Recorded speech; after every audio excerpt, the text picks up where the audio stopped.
Welcome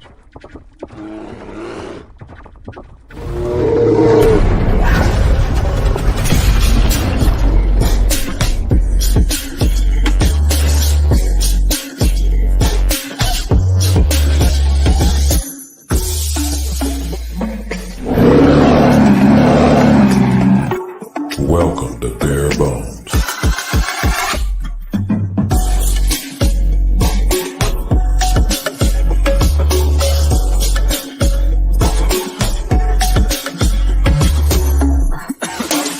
With your host,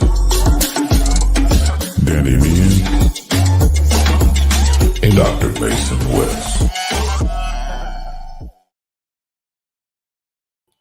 Welcome in, everyone, to this episode of Bare Bones, looking at Week 6, Minnesota Vikings versus the Chicago Bears. Danny, how are you doing today?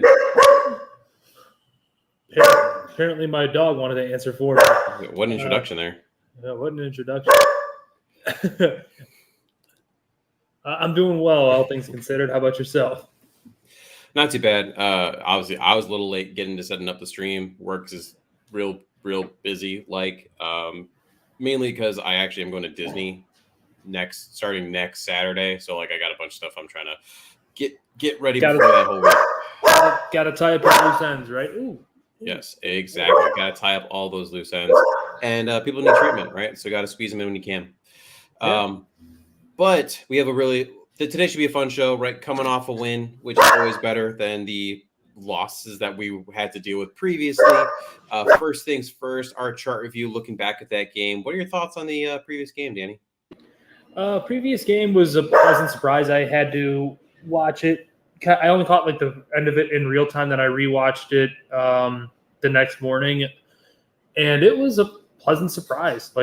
They kind of put together a wire-to-wire performance, especially offensively. Justin Fields again looked like he's making that proverbial leap we're all looking for here. As I said on a show a couple weeks back, it seems like you and I are going to be the first at the party and the last at the funeral kind of thing. We're not really willing to let this go. And it's one of those things. Granted, Sam Howell makes your life a little easier because for as much as we like to criticize Justin Fields for holding onto the ball, Sam Howell tends to like to hold onto the ball, and he doesn't have near the creation ability that someone like Justin Fields does.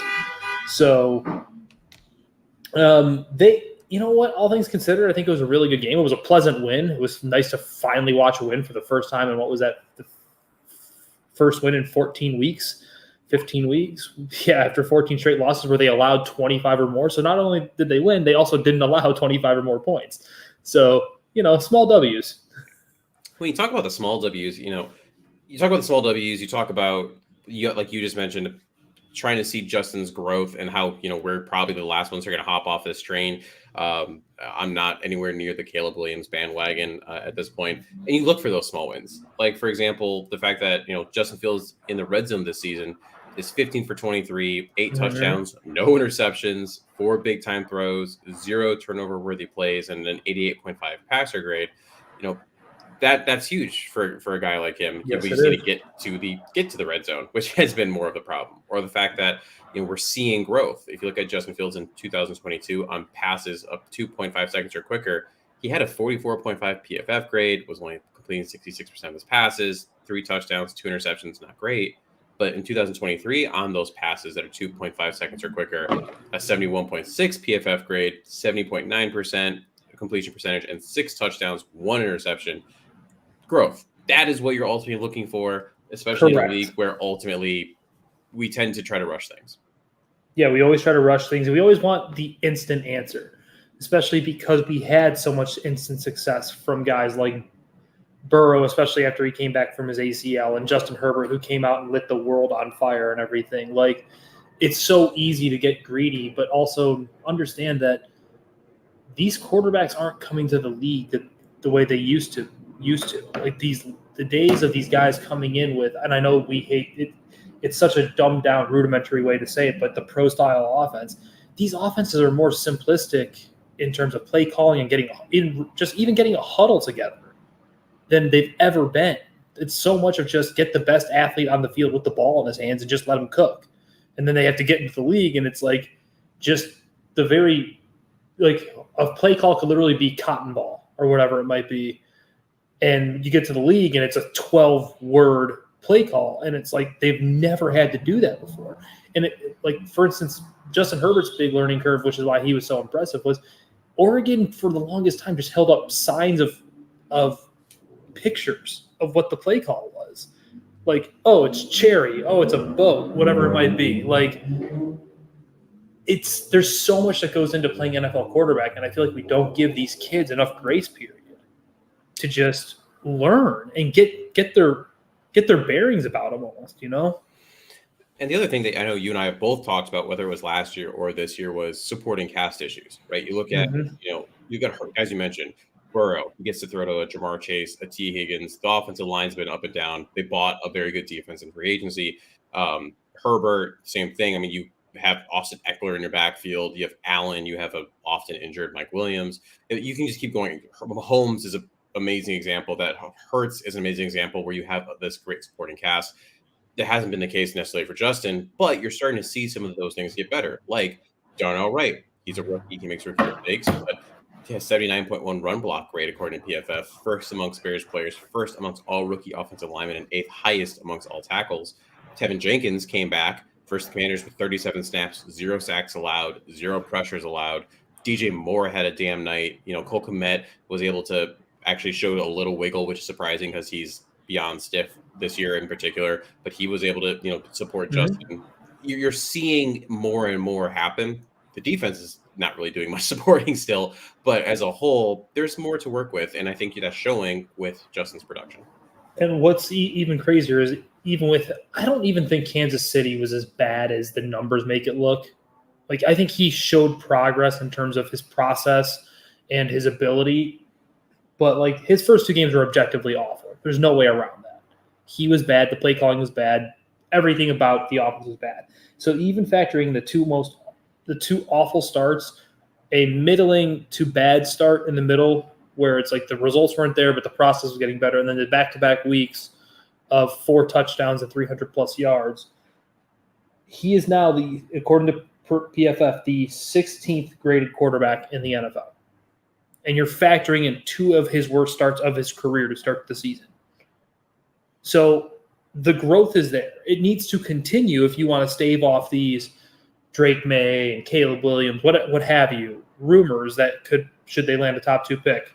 But there's a lot to be happy about, especially because for me, at least what I'm rooting for is if you want the best possible outcome, win a couple more games because Justin is the man. Don't win enough where you're knocking yourself out of the top 10.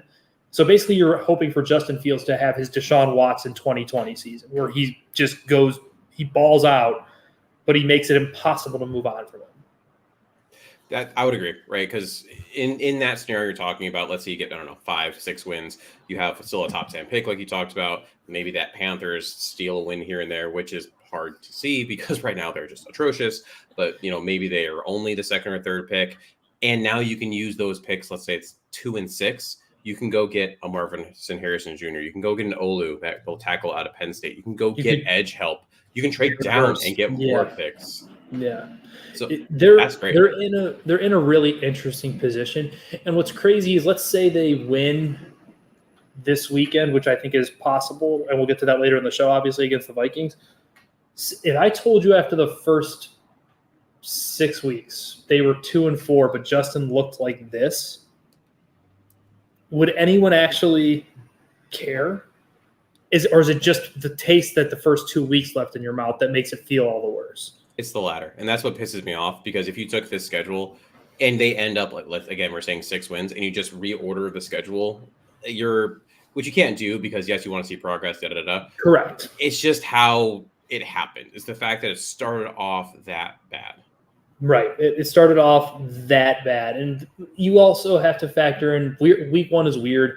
Tampa Bay is objectively probably a top 5 defense in football right now. Tampa Bay is actually a damn good team. They're a damn good team. And you know what? Part of me, I've always appreciated guys that have, I always call it I know he's in jail now, but the Joshua Bellamy thing. Guys that don't understand they're nowhere near as good as they are. or think they're way better than they actually are. Rather, sorry, I got my phrasing mixed up there. Baker Mayfield is not that great. Baker Mayfield does not understand that he's not that great. He doesn't give a damn. He doesn't give a damn. It's great. And I'm kind of here for the Baker revenge tour, where he's just yeeting balls 20 yards on the outside hash as hard as he can because he knows he can try it. And I know I'm a pretty big Baker apologist on that. Like, the whole thing was happening with him and OBJ and, all this different stuff. When he was going to Carolina, actually, like, I think he's a better quarterback than people now think of him as, because unfortunately of where he, starting off as the number 1 overall pick, you're supposed to be that dude, and he hasn't been. But that doesn't mean he sucks either, right? I mean, there are some bad quarterbacks in this league. Yeah, he's one of the 32 best quarterbacks on the planet, without question. Really quick before we get to our concussed corner question here, everything between, do you think the defense will improve greatly with everyone coming off IR, which we'll get to in a second here? I'm glad we have solid depth from what we've seen. Danny, what do you think?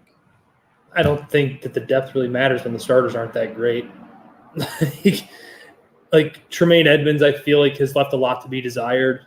I know TJ Edwards has great tackle numbers. I don't see a really impactful player, though. It was kind of like the same thing as Sanborn last year, right? Where you're getting a lot of tackles, but do you feel like they're really impactful plays where or is he just making tackles because someone's got to make tackles?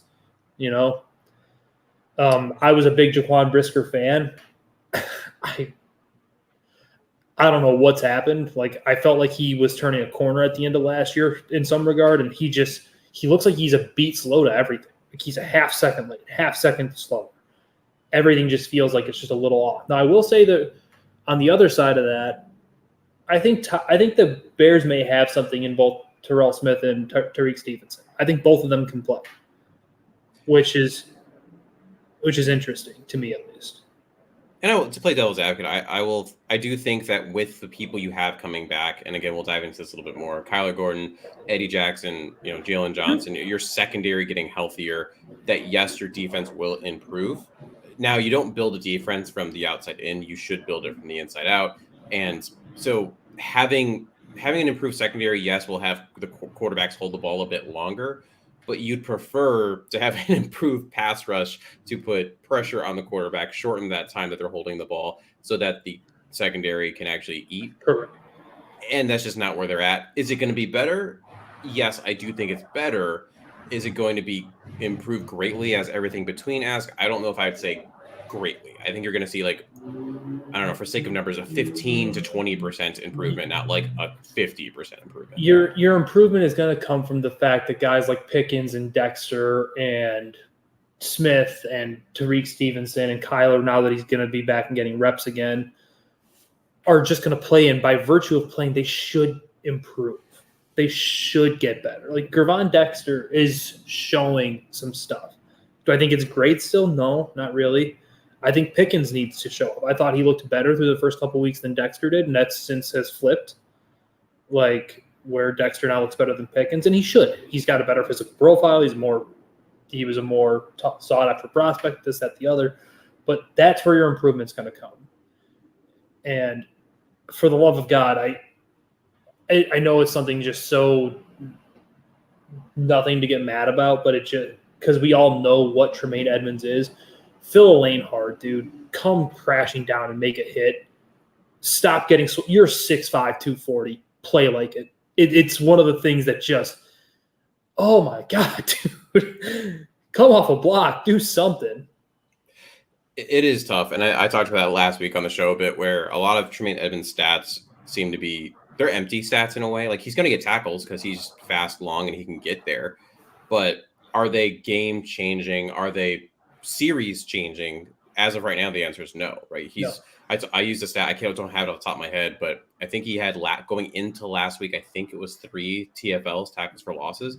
That's not enough for your $80 million linebacker. When your other when the guy you didn't want to give $80 to $100 million over a 4 or 5 year deal is making a case for AP Defensive Player of the Year. But I digress. I'm not going down that road. I'm not doing it today.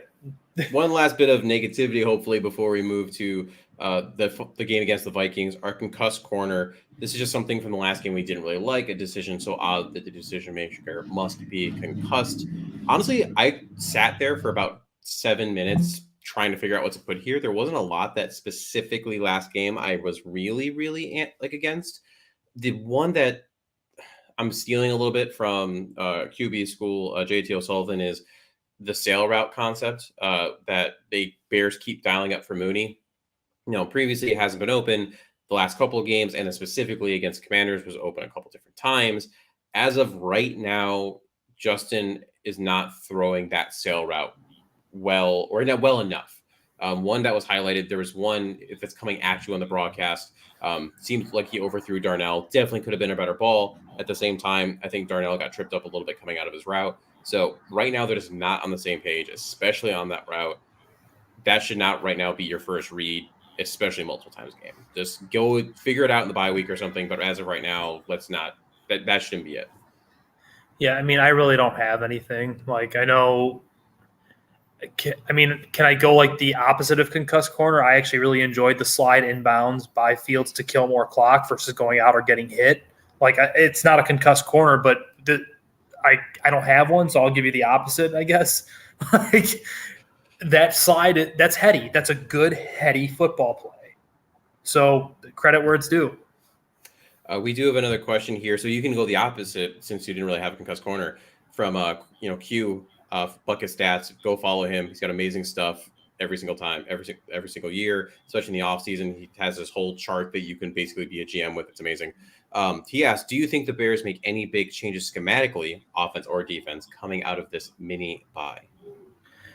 I don't know how much of a schematic change you can make defensively, especially when, like, it's funny as it is. I think last week against the commies, the Commanders, I think that was Eberflus emptying his magazine. He's not some sort of exotic like Vance Joseph or Todd Bolt.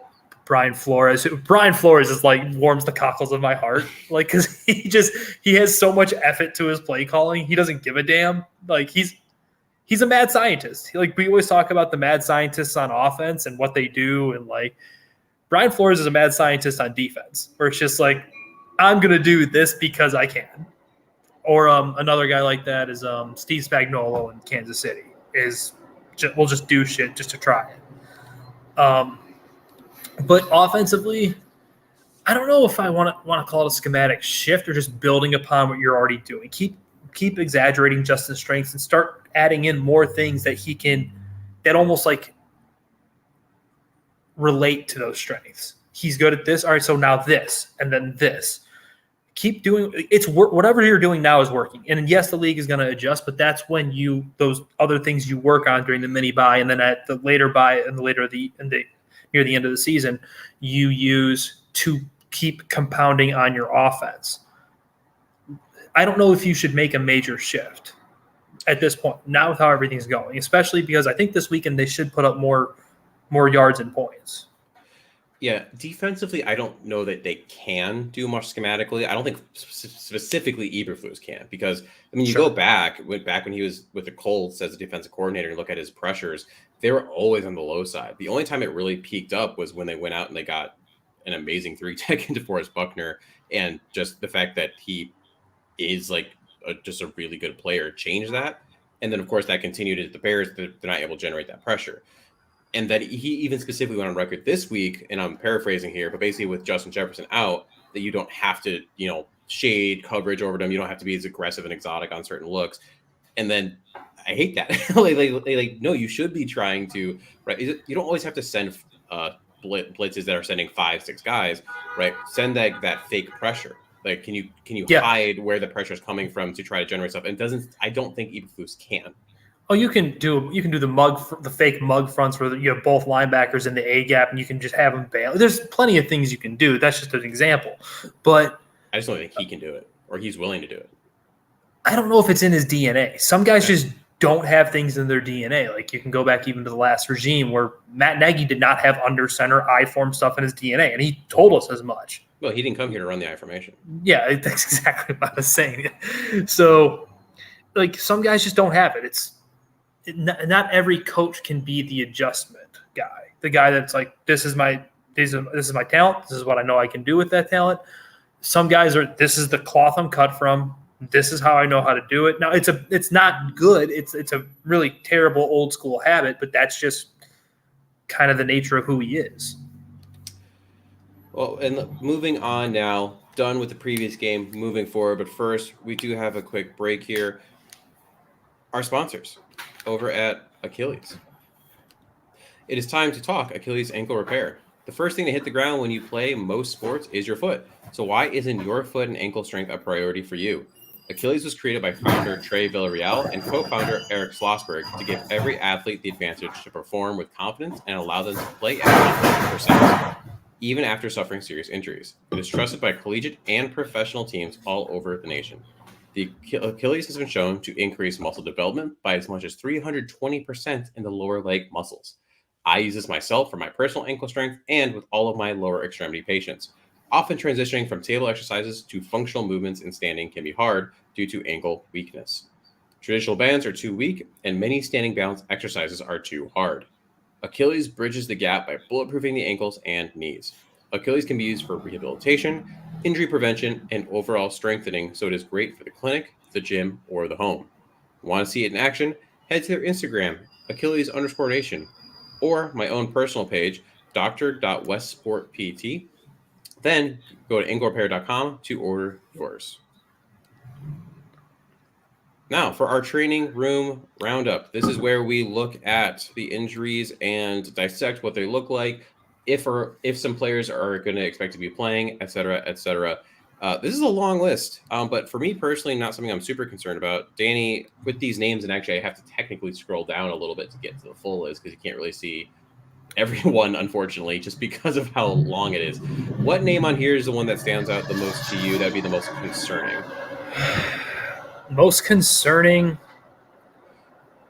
God, Herbert sucks because I think he was really starting to come into his groove this season. Overall, the concern thing I think it's more the Thursday night thing than anything. The amount of hamstring injuries. You got Homer, you got Jalen, you got Terrell Smith, Cole Kmet, Equinemius St. Brown, who is a vital part of the offense, as weird as that is to say with how they want to run the ball. But the other one is just because it sounds like we're going to get a big dose of Deontay Foreman this week. I don't think Roshan's going to play with that concussion either. No, and I talked about this on a different show I was on. I mean, concussion's a tough one where you have to hit certain checks in order to be cleared for a concussion. And each of those checks, you have to be symptom-free, right? So it's everyday activity. You cannot have whatever those symptoms are: headache, nausea, vomiting, light sensitivity, sound sensitivity, the list goes on. So you have to be able to do activity to living first. Then, right, you have to be able to do like light aerobics, then moderate, then advanced, then you're finally getting into football-like activities. That's a long list to be able to check off, and you have to have time in between each of those. And as of right now, Roshan has not had time to complete all those. And correct me if I'm wrong, Mason, you may not exhibit those symptoms.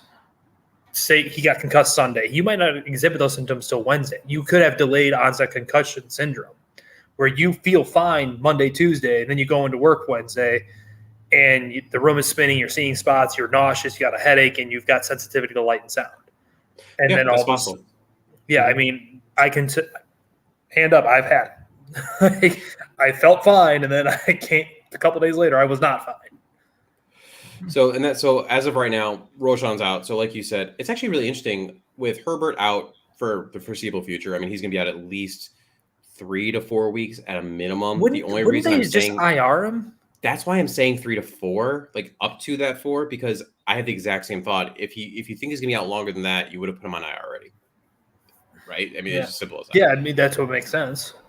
So with Herbert out, with Roshan Johnson out, and also with Travis Homer out, yes, you're elevating Deontay Foreman, or he should be active. You went and got Darrington Evans off of Miami Dolphins practice squad.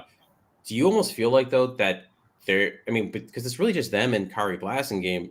Do they need to sign someone for this game?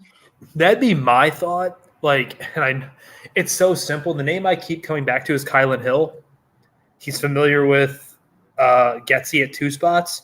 Like, he's not any good, but he's a body, and he would probably know some of what the terminology is and what the running scheme is, having been in Green Bay with Getsy and at Mississippi State when Getsy was the offensive coordinator there. Like, And I believe last year, did he come off of? Did he have an ACL tear off a? I believe he tore his knee up. Yeah. Yeah. So I mean, that's one of the reasons why he'd be available was because he unfortunately. Yeah, like I'm not saying go sign him. It was just a name that immediately I was like, that's a name that makes sense. Right, absolutely. And I'm just looking at some of the other like names available of people who are free agents. I mean, like you're looking at things like Leonard Fournette and Rex Burkhead and Giovanni Bernard, Benny Snell, James Robinson. Maybe. But isn't he hurt too? Yeah, I think he is. Zonovan Knight, Ty Johnson. I mean, they're just not. I don't know who you're getting. I mean, you can bring back Damian Williams. That'd be fun. That'd be fun until he fumbles again. So long story short, I do think they need just a body, specifically probably for special teams. But it should be really fun to watch Deontay Foreman because he ran for 1,000 yards last year with the Panthers. He also runs hard, man. He runs hard. And he was one of the top 5 most efficient running backs in football last year when he got for his 1,000-yard season, like in terms of how he runs the ball. Like, I don't understand like what they were attempting to do in terms of like, let's sign this guy and then just completely ignore him. We knew that the football's a war of attrition, especially on the offensive line and the linebacker and running back spots. Those guys just get beat up. It's the nature of those positions. If you have 3 capable running backs, like we knew the Bears did coming into this year, why wouldn't you be rotating them to try to keep tread on all their tires? It never made sense to me. I think it boils down to the fact, I think order of operations they're like, all right, David Montgomery's gone. We need another running back, someone who could definitely take a toll. All right, Deontay Foreman makes sense. Oh, shoot. Roshan Johnson's available in the 4th round. We should draft him because we have him graded way higher than where he's currently sitting at. Let's take him. Oh, damn. We have more running backs than we really need of that same type. But none of them really play special teams, right? I mean, like, Deontay's not going to play special teams. There's an interesting name, Ronald Jones II. He do anything for you? Like, he's ish.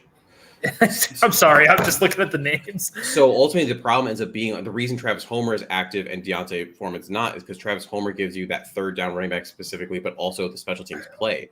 Like, yeah. I don't know that you have the roster flexibility. Like, because then you look at, I mean, where would you put him? Who are you having down or inactive? The receivers, you need the 6. Right? I mean, like, there's no one else I'm going to deactivate there. You need the offensive lineman because, like you said, they get banged up, so you need depth there. You need your trench guys. Yeah, you just need them. That's so. It was an unfortunate free agency comes before draft kind of thing for Deontay, and then ultimately the fact that he just doesn't give you special teams. I mean, the only option I could come up with is you really don't seem to. You don't really. I don't know. Do you deactivate Bobby Tonyan? Like, does that do anything for you? I think you could. The problem is, I think they think that he's important because of the 2 tight ends and spelling Cole Kmet. You know what I mean? Yeah, I mean, I would say deactivate Mercedes, but as dumb as it sounds, it sucks. He's so good at what he does. He's so good at what he does. Exactly. Mercedes is awesome at what he does.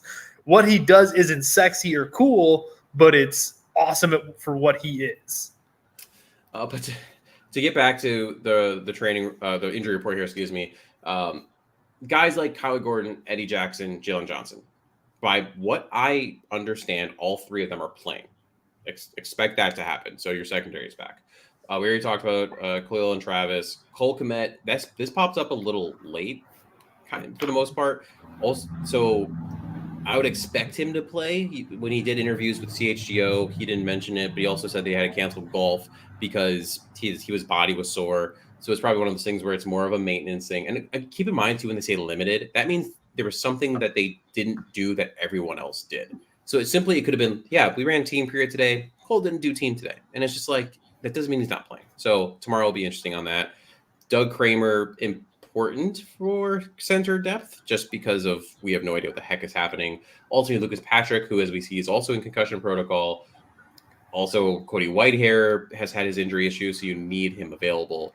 And then, of course, Terrell Smith was full, so don't worry about him. But other than that, is there anyone else that you already mentioned? Equinemius St. Brown. That's probably one of the ones I'm the most concerned with. That's actually the one I was gonna say. Like that, for whatever reason, that really bugs me because does anyone else on that wide receiving core do what he does?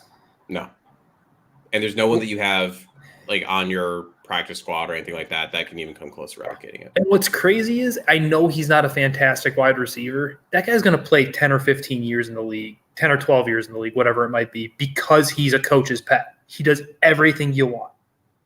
He works his ass off. He blocks. He's a big, strong guy. He's fast. He'll catch a ball here or there, but you don't have to worry about it. He comes to work.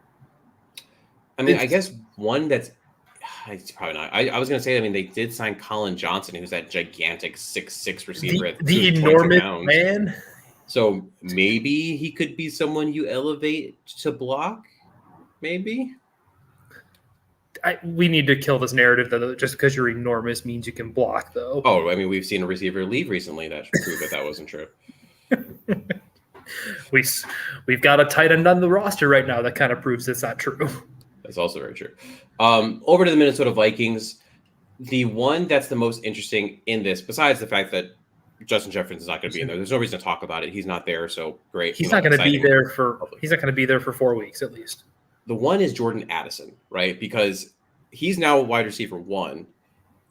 It could be nothing. It could be more rest. Just let him, hey, we need you, put you on the shelf. But if he's less than 100%, who are you throwing the ball to? I mean, I think you might agree with me. I think KJ Osborne's one of the more underappreciated wide receivers in football. I think he's a damn good football player. He's like my favorite wide receiver 3 in like the entire league. But does bumping him up to wide receiver 2 do anything for you? Like I don't know. Like I think it's a big ask, especially of Jordan Addison, who, well, I think he's a good complementary wide receiver and has skills and talent. I don't know if he's ever going to be one of those wide receivers that you can build your offense around. Like the whole Vikings offense is built through Justin Jefferson. So, and there's some people who have been Jordan Addison stands, like basically saying that his numbers, he didn't test super well for a wide receiver. And he's tiny. Yeah, he didn't test well and he's tiny. And they've seen some because he's done some decent things so far in the first 5 weeks, and like pounding the table, pump fist pumping, look, I told you so. He's doing this underneath the guise of he's not what Justin Jefferson's taking all of the tension away. He should be able to produce. Like, what happens when he's truly wide receiver 1? I think what Kevin O'Connell's game plan really should be, this should look a lot like the Rams when he was when Jared Goff was there. Like a lot of zone running, a lot of just play action, just pound the football. Unfortunately, their running game kind of sucks. Yeah. Well, we'll get to that. We'll get to it. Yeah. All right. Let's move on. Knee jerk reaction. So this is basically one hot take going into next week. What you got? I don't think we're going to get 4 touchdown passes again from Justin Fields, but I think we're going to get at least 300 combined yards again. And I have a bet that says he will. I'll give you 3 and 1 on the ground. No, that doesn't help. It has to be passing, according to hasn't there only been 5 guys ever to have 3 weeks in a row with 4+ passing touchdowns in a game? It's about to be 6. I hope you're right. You're right. I mean, you're probably right, but it was a really good bet. It was like I bet $10 to win 90. I was like, I'm going to do it. Yeah, why not? Scared money don't make money, son. My knee-jerk reaction was that Eddie Jackson and Jalen Johnson need to not only come back and play this week, but they need to make an impact for different reasons. For Jalen Johnson, it's contractual. Like, you need to show that you're a cornerback 1, A, that you can guard their number 1 guy and take him away, and or B, you need to get your hands on more balls. Pause. And actually, you need to be able to get his one career reception. 1, yeah. Like, you can't be cornerback. Like, you cannot get paid like a top 5 or top 10 corner and have 1 interception. I'm sorry. And and he's not like locking guys down the way like Nnamdi Asomugha did because that was the big knock on Nnamdi for years. Yeah. He doesn't pick the ball. It's because no one's throwing at him.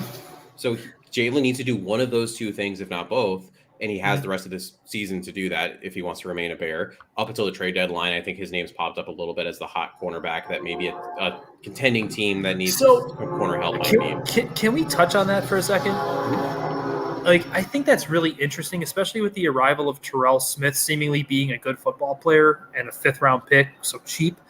Tyreek Stevenson and Kyler Gordon. That could theoretically, if the ascension continues, your three primary corners with Tyreek Stevenson, Terrell Smith, and Kyler Gordon in the nickel. Wouldn't that almost behoove you so you don't have to spend $15 million a year? As much as I like Jalen, I'm one of the big Jalen stands out there, especially after how he handled A.J. Brown last year. And I know he had 100 yards dropped on his head, this, that, the other. But I think he showed out that game. But I think there's something to be said that if you're not going to trade him, you have to extend him, right? Like there's no middle ground. In theory, there isn't. If you're going pure in a vacuum conversation, if you're GM sitting at your table and, the agent's on the phone with you and saying, hey, the trade deadline's tomorrow. I know you're not going to trade our guy, so might as well get our extension ready. Like, you can't do that, right? I don't think you can let them hamstring you in a way. No, you can't. Forcing you into a contract. But logically, I agree with you. Like, you can't let talented people walk out the door all the time. Like, you have to draft people, grow them, and then pay them. But the person has to be willing to play ball and take a contract that makes sense for what they do. And it sucks to say it because I like Jalen not just as a player, but I like him as a person. He seems he seems like a really well thought out dude who's like really kind of aware of himself and aware of his surroundings. He's not just kind of football robot. Like, he seems like a really just kind of well thought out guy. But we heard the rumor of Pittsburgh being interested in him. Pittsburgh calls, says, hey, I got a 4th-round pick for Jalen Johnson. What do you say? I'm not doing that. No. No, you're not doing a 4th? No, it's like a 4th. What am I getting with a 4th? I'm getting Tyler Scott and Roshan Johnson, which I'm excited about both of them as players, but at the same time, like, that just doesn't seem like enough for me. I need like a 3rd, and I would do it. But I would also, what if you had a kick? What if you had to kick him a 5 with it to get that 3rd? Oh, sure, fuck it, I'll do that. Okay, there you go. I also think 5s and 6s are just pointless. To be completely honest, it's tough to fill out your roster and to take just home run swings on positions that either you just need some depth at or that you suck at. Like, Travis Bell was your 6th-round pick, I believe, this year, or was he your 7th? I think Travis Bell was a 7th-round pick. So 7th, he's your 7th rounder. Who cares? I want to say, where's Doug Kramer? Was he a 5th? I think wasn't Noah Sewell their 5th-round pick? He was this year, but I meant 2 years ago. Was it Doug Kramer? Doug was a 6th. Doug was a 6th. They had like 5 5th-round picks. They were like, I think Doug was a 6th-round pick too. Long story short, the fact that I can't specifically say who was where in those draft picks, I think shows to an extent. It's just a home run swing. I don't care about a 5th-rounder. I'd like to have as many picks as possible in general, but I just don't. Here we go. I found it. Oh yeah, it was Dominique Robinson was your 5th. That's working out super well for you. Zachary Thomas was your 6th. Treston Ebner was the 6th. Doug Kramer was the 6th. To go against what I said, Braxton Jones was a 5th. So, I guess you could argue that your 5th isn't totally useless. Yeah. All right. Moving on. Oh, look here. Eric Bono just said that 5th is where you found your left tackles.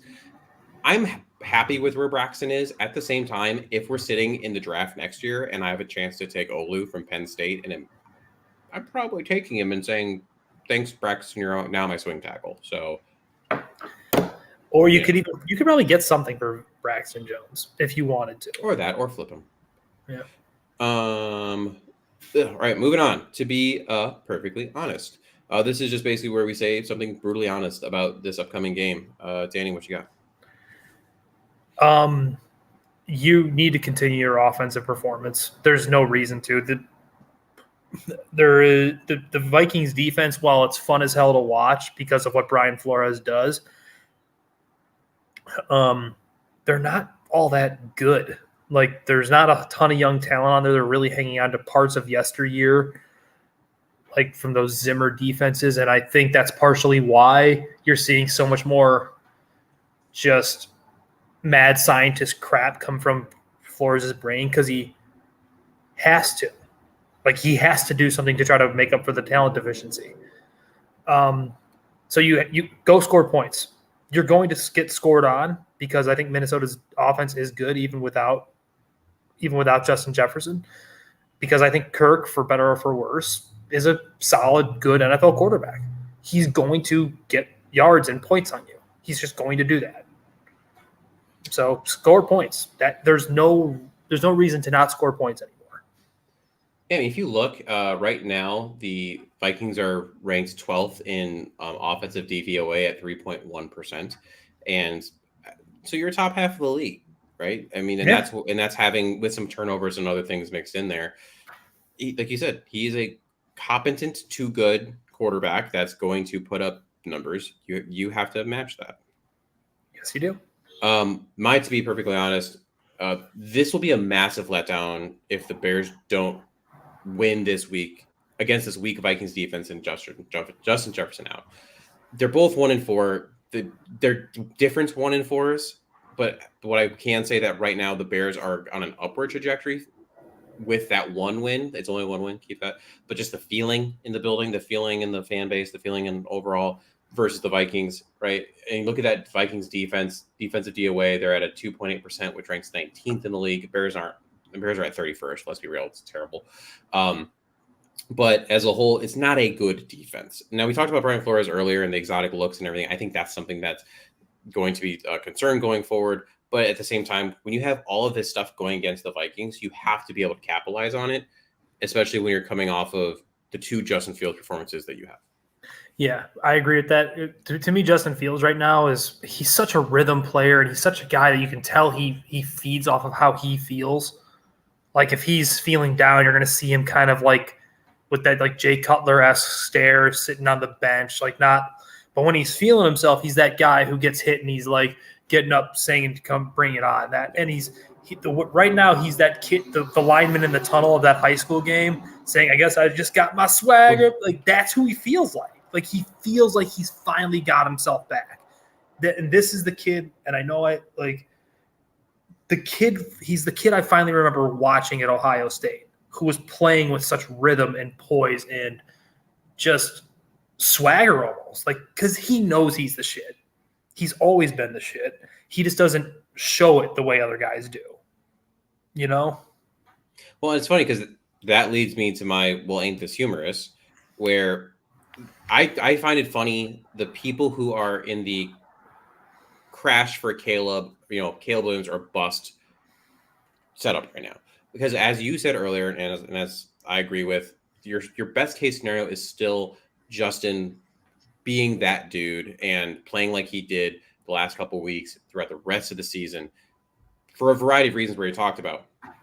But just really at this point, if you are a Bears analyst, if you're a Bears media member, if you're a Bears fan, we're just so early in the season still. We're barely a quarter of the way through. The fact that it's already like, all right, Caleb Williams it is. And I get it. He's a generational talent. But I don't think that means you, at this point in time, root actively for that scenario. I don't see the point in it. It's like the kid who got a shiny new toy. The new toy lost some of its luster because you played with it a little bit, and it got beat up because you kept throwing it in the mud, and now you don't think the new toy is cool anymore. Right. So now you want to go get the other one. Yeah, which I'm not saying Justin Fields is the same level of prospect as Caleb Williams when he was coming out, because he's not. Caleb is a clearly better football player than Justin Fields is at Ohio State. Not like markedly so, but he's better. Some of Justin's same deficiencies are Caleb's deficiencies. Holding the ball forever. Yep. His time to throw is long. Yeah, he had a play that I watched, and he held the ball for 9 seconds before he threw it. That shit ain't happening in the NFL. That's a long time. It's a long time. Last week, USC didn't look great. Caleb is great. I'm not sitting here trying to shit on Caleb. I'm just saying, like, I don't try to go get the new shiny toy before you even know what the old toy is. I will also add, so a lot of people are saying that Caleb Williams is the first truly generational talent quarterback since Andrew Luck. How many Super Bowls does Andrew Luck have? No, he's gone. How many playoff wins did the Colts have? Under One?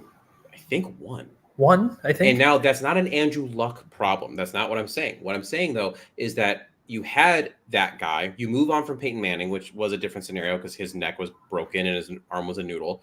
But you move on to this generational talent, and you couldn't win more than one playoff game. Why? Because your team sucked. Right? Your team as a whole was terrible. The offensive line was never good. Your running backs were never good. You never really got him enough wide receiver help. So what? So there's nothing guaranteeing that Caleb Williams and the Bears as a whole works out. There's nothing guaranteeing that Drake May and the Bears as a whole works out. You know how you make that work out?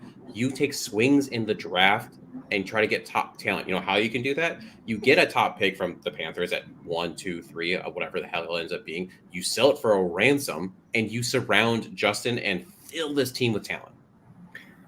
Yeah, that's the market inefficiency of the NFL. Young, cost-controlled talent that ascends, and then you can take your hundreds of millions of dollars in free agency and add proven playmakers, be it at linebacker, safety, defensive end, defensive tackle, whatever it might be. What was your William this humorous? Kind of similar to you, how people were just so ready to move on. Like, I just kind of thought it was funny. But the other thing is the humorous, I kind of touched on it earlier with the defensive schematic, but that last week was me thinking this is Eberflus emptying the magazine. And if you're on a defensive play call sheet, his emptying the magazine is like a 3.5 on a scale of 10. Like, it's not that creative. It's like it's bad. It's like, oh, he tried. He sent a nickel blitz, guys. Here he comes. So, and I think we're on the same page on this, but I just want to make sure. I know I've heard some say, like, if Justin is able to help elevate this team to more wins, right? Let's say they get to 6 or 7 wins, that ascension saves Eberflus's job because you can't fire. I don't agree with 7. that. I thank you. You fired Lovie Smith at 10 wins. And also, you know what Eberflus is? He's the head coach culture guy whose culture sucks. And also who couldn't draft George Pickens because he's got, off the field stuff, who took on Claypool, who's a drama queen in the locker room. And also who said now, right, they took that head coach, the defense coordinator card, and stamped that on his chest. And this defense still sucks. That's on you, bro. I think they exist in two different planes. I used to kind of think that Fields and Eberflus were attached at the hip. I no longer do, because you can be good at your job and excel in your role. If the guy who's in charge of your department isn't excelling in his role, they can fire him, but they could always keep you. Yeah. Right? It's the basic – it's business principles, right? Why would you get rid of the guy who's still performing in spite of everything for the guy who – clearly is in over his head? Now, I'm saying this is someone who wasn't like who liked and wasn't against the Eberflus hire. Sometimes we're wrong, and that's okay to admit that. Eberflus is clearly a guy who might just be over promoted, and that's okay. Like, we know now. But to say that if you're firing Eberflus, you're punting on Fields, I think that's just a oversimplification of a really complicated scenario we're in.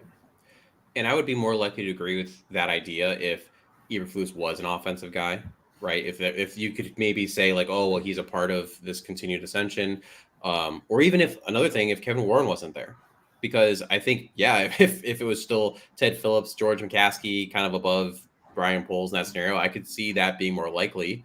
But Kevin Warren's the wild card. He was here when Poles or Eberflus was hired. He's such a wild, because it could mean that just everyone's gone. That's the truth be told. Like, I know the other part I have to bring up is if he becomes the first 4,000-yard passer in Bears history, runs for I believe he's pacing for like 650 yards on the ground and like 4 touchdowns. So if he runs for 650 yards and 4 touchdowns, and he throws for 4,000 yards and 34 touchdowns, I think is what he's pacing for, right? Like something in that realm.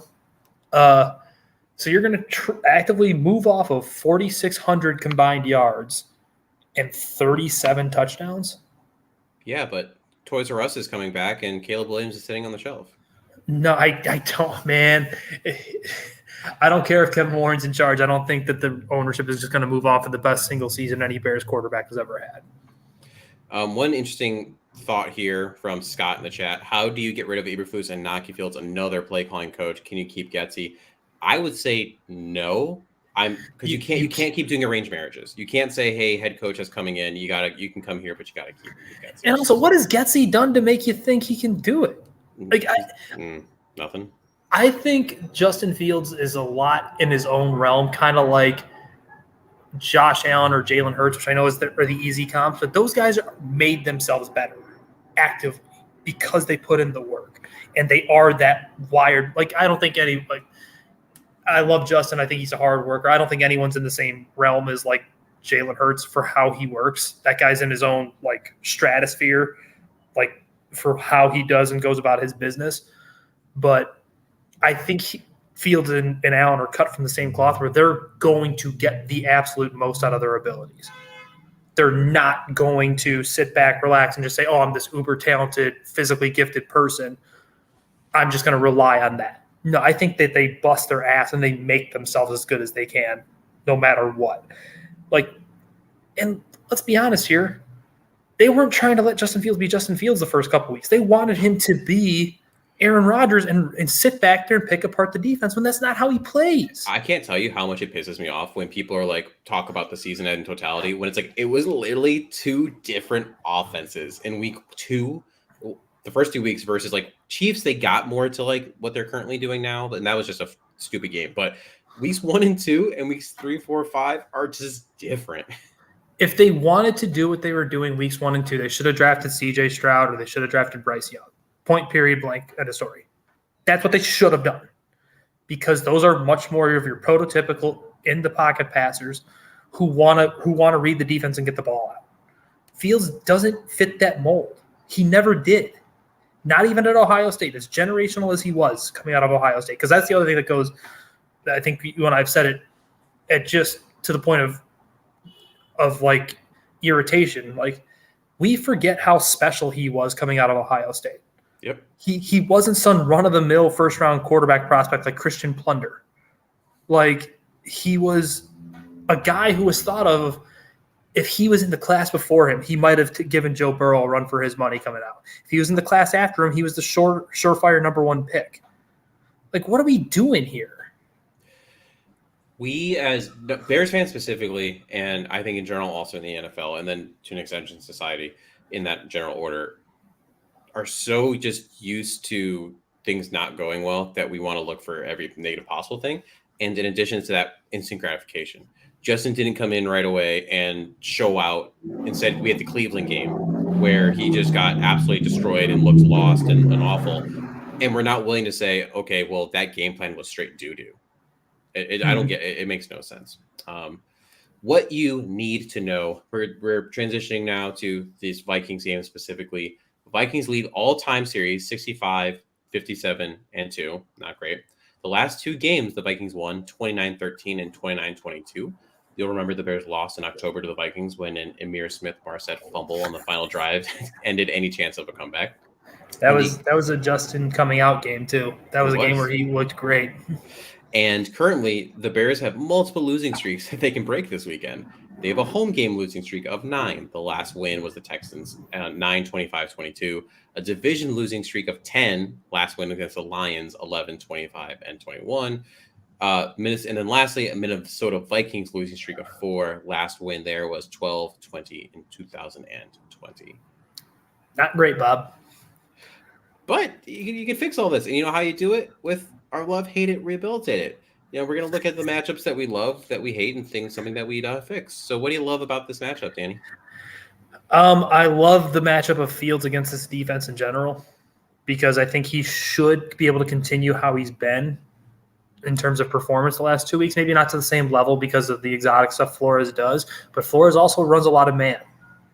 That's what Justin Fields typically thrives against is man coverage because you can't turn your back on him. You turn your back on him, this guy could scamper away for a 70-yard touchdown all on his own. We saw it last year. He had the most runs where he exceeded at least 20 miles per hour in the NFL. He hasn't broken any of those runs last week. In fact, what did he run for, like 60 yards last week? it didn't feel like he ran for 60 yards because it was just a bunch of like little scrambles where he would just pick up a few yards here or there, get down and get back up and go to the huddle. So I love the matchup against of number one against this defense, especially if Getsy doesn't stray away from what's been working. My love is DJ Moore versus the Vikings starting corners, Byron Murphy and Micaiah Blackman. Not great. They shouldn't be able to contain this man. They just shouldn't. And their other corner, Evans, is out. He's an IR, I believe. So hence why Micaiah Blackman should be starting here. I mean, you look at just overall defensive grades, like PFF, for example, Byron Murphy's at a 46.7. He ranks 94th out of 109 cornerbacks. Like, that's just not good currently. So DJ Moore should eat. Hates. What do you hate about this game, matchup-wise? I don't really like the matchup of Daniil Hunter against Larry Borum. It feels like a bad time. Larry Borum had like the first two series looked really surprisingly good against Chase Young, and then after that, just Chase Young took his lunch money. And mind you, you're talking about two very, like, I always make the thing, you want to see what a football player should look like in terms of physical build. Daniil Hunter was built in a lab to play football. Just the physique, how he looks, everything. He looks like he's meant to be a defensive end in the NFL. But he's just a wildly different Chase Young is a physical freak of nature. And while Hunter's physically gifted, he's almost like matching up against a fighter who does like the drunken warrior stance where he's just herky-jerky and weird. Nothing he does is like commonplace. He's like all counter punches and these weird moves. And I love Daniil Hunter. He's one of my favorite edge rushers in football to watch because he is so different. Like, he doesn't do anything stylistically that a lot of guys do. He's his own guy.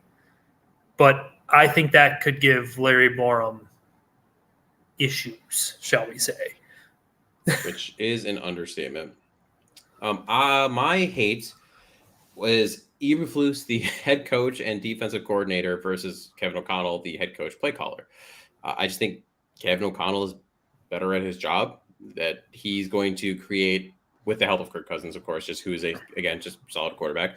He's going to give Eberflus challenges because Eberflus refuses to get into modern NFL play calling. And so I hate it. I hate every bit of it. Understandable. That was my other one. I kind of want to go. I gave you the more roundabout one for love it. You gave me the more select one for hate it. And I gave you the more select one for hate it. Yeah. Rehabilitate. Mine is generate the pass rush earlier. Now, the Bears had 5 sacks last week, but most of them came in garbage time. And 2 of the earlier ones were TJ Edwards and Greg Stroman.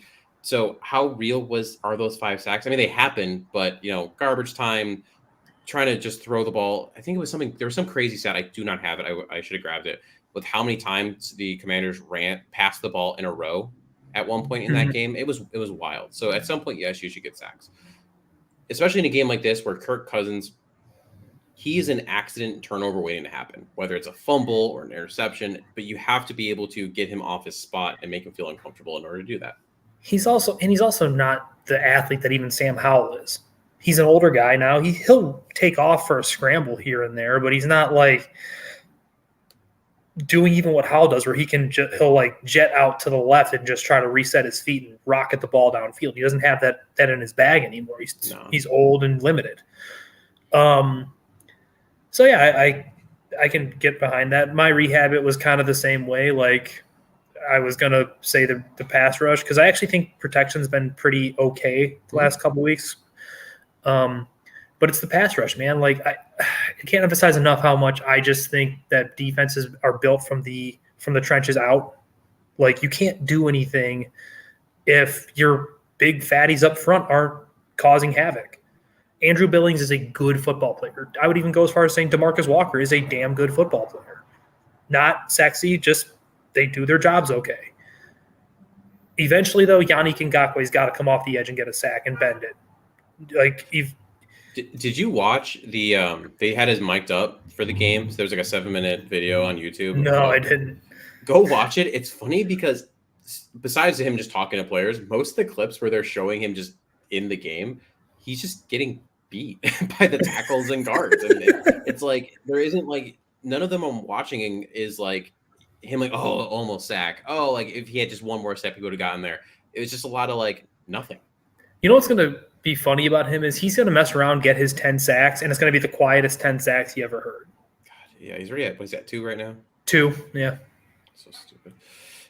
X factor for the Vikings. What do the Vikings have to focus on in order to get this win?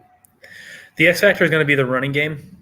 Like if they can get either Cam Akers or I'm drawing a blank on the back from Boise who they extended this offseason. Isn't it Kyron?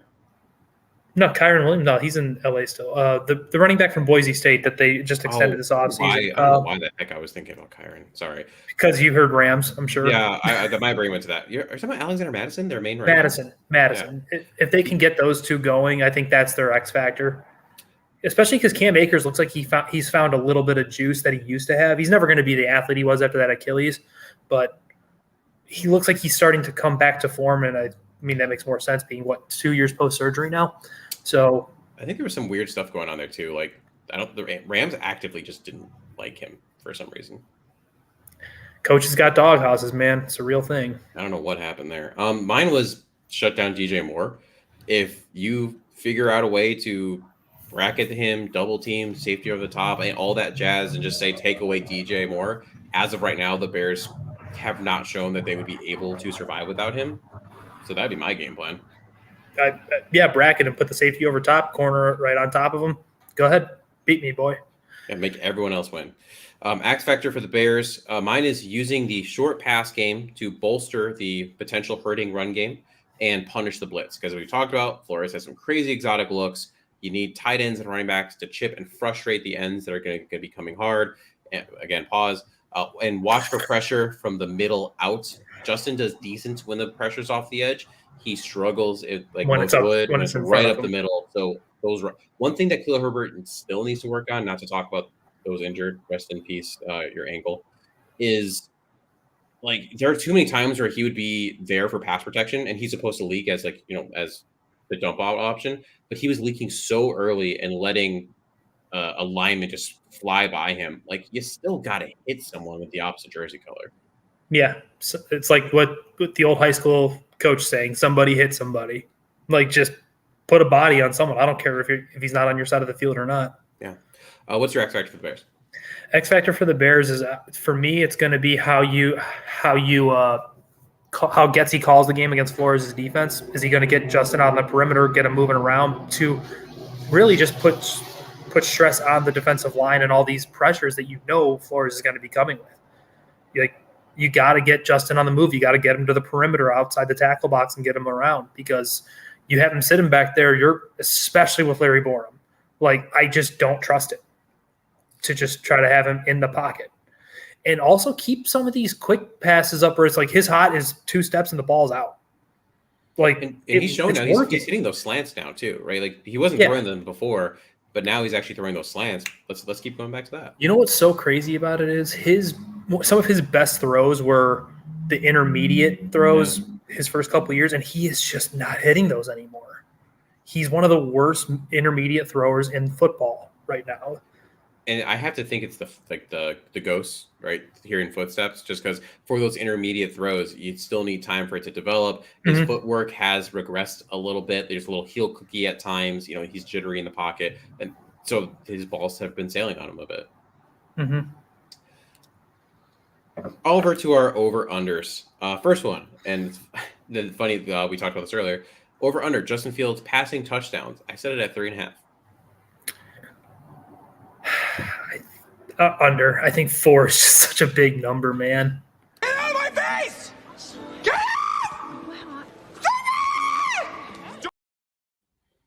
That doesn't help my bet. I didn't say that. I know we're circling back to your bet. We've come full circle. It's all about my bets. I mean, in all reality, I would, if I was putting like legitimate money on this, I would take the under, but like it was just too tasty. So I said the over. Bears rushing yards over under 130.5. I'm tempted to go over because this feels like the game where Justin could, because of the amount of man and the amount of pressures Flores brings, he could just snap one off, for like 75 yards just because you sent the wrong pressure and you run man. That's what Brian Flores does. He's the cover zero guy. That's what he does. So that is the 130 is the Bears average for the year. Hence why I picked it. Okay. Did not actually know that. So I think 130 is a good number. I think they'll probably go over that, especially because Deontay, like, I know we just think of him as this running back on the Bears roster. He was legitimately good last year. He was a good running back for for a primary running offense, and he got almost $4 million to come here. Like, that's not chump change for a Journey-ish running back. No.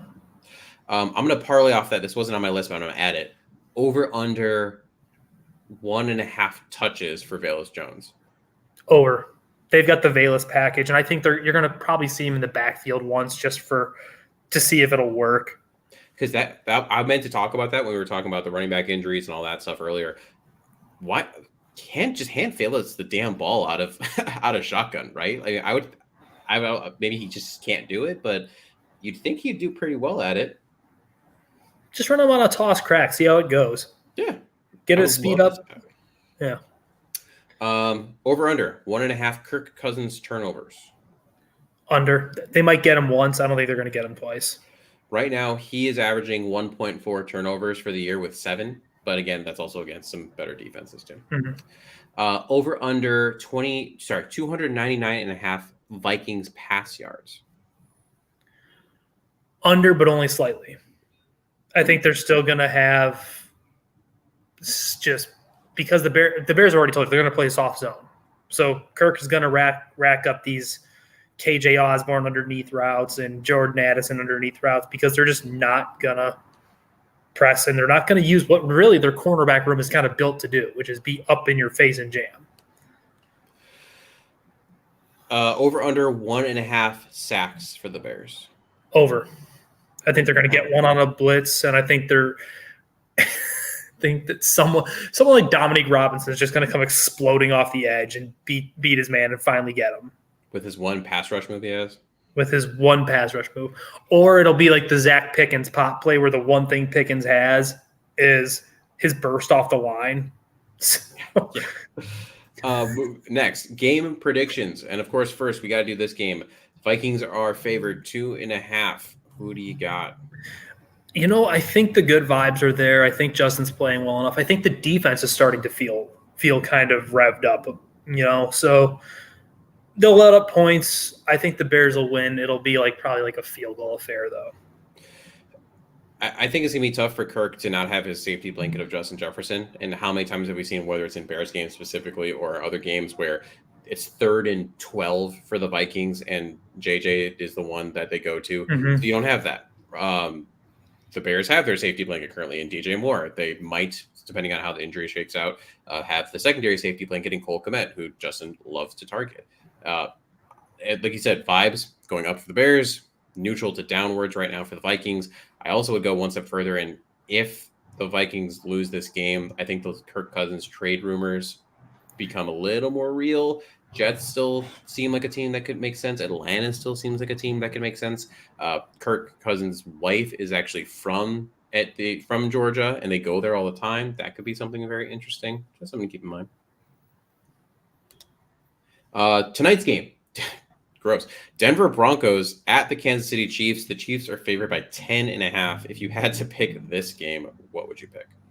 I think the Chiefs cover and win. That the Chiefs defense is legit good. It's not anymore of just smoke and mirrors from Spagnuolo being a crazy person. They've got talent. And Chris Jones is still Chris Jones. And I believe Nick Bolton is expected to play, who's one of the most underappreciated linebackers in football. He's fantastic. And that defense is – you think the Bears defense is bad. The Broncos defense is just egregious.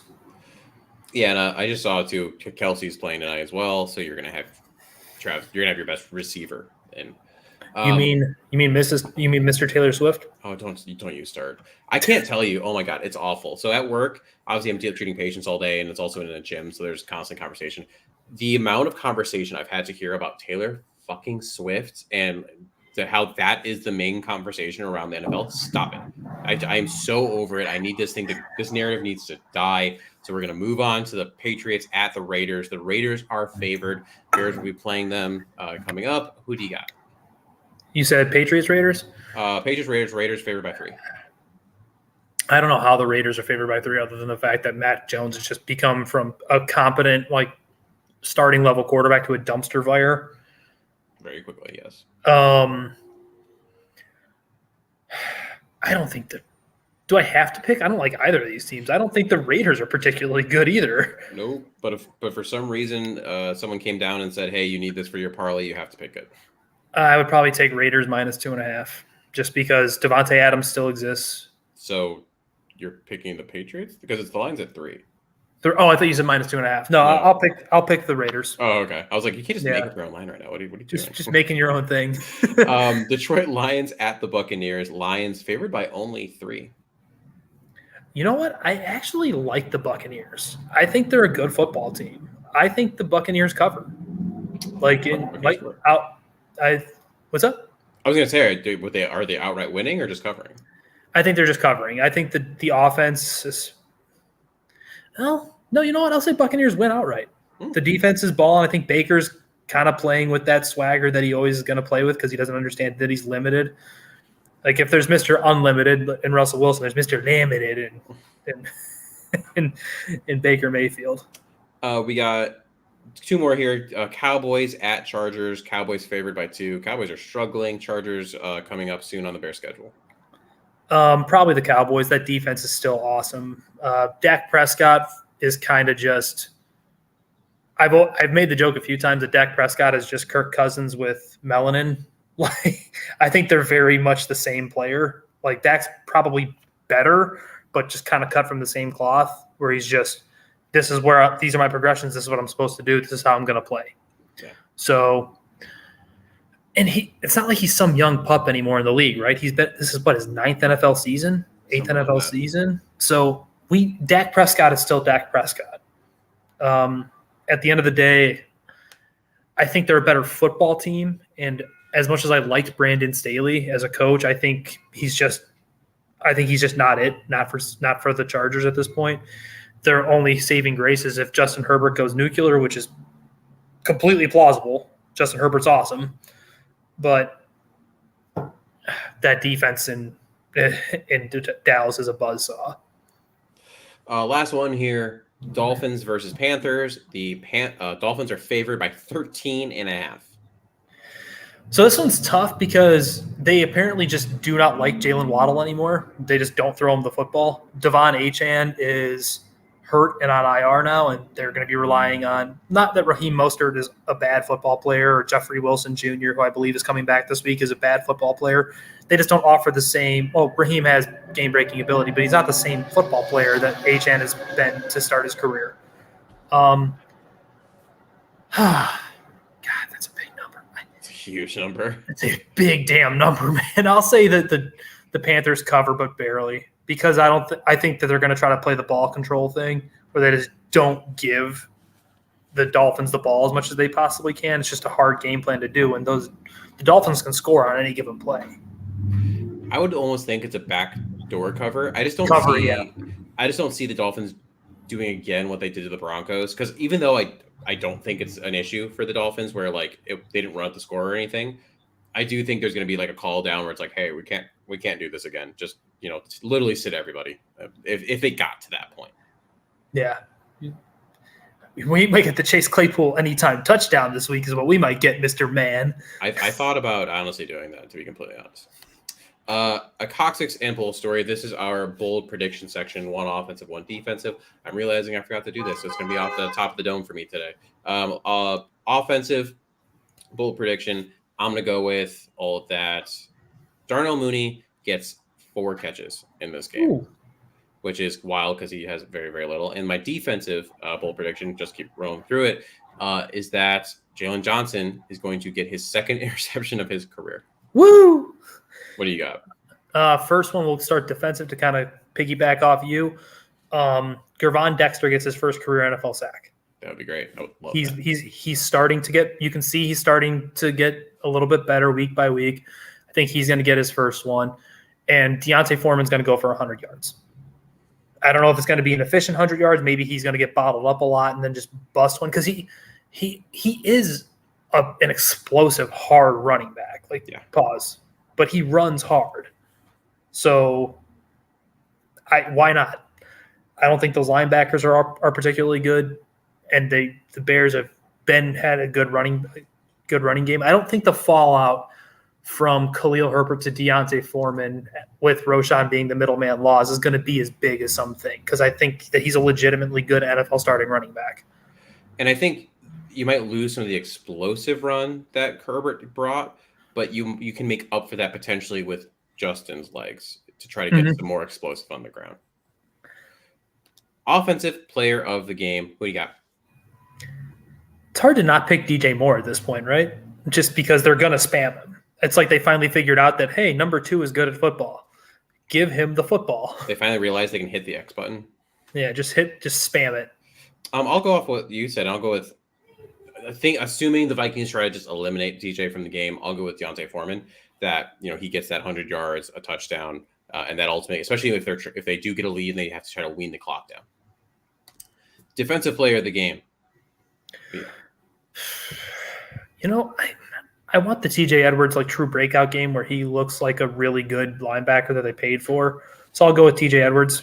Maybe he'll get a sack or something. I don't think so. They don't really tend to blitz him a ton, but he'll get his double-digit tackles, and maybe he'll get a couple of explosive tackles for loss especially because Madison is still getting the lion's share of the carries, and he doesn't explode through the line.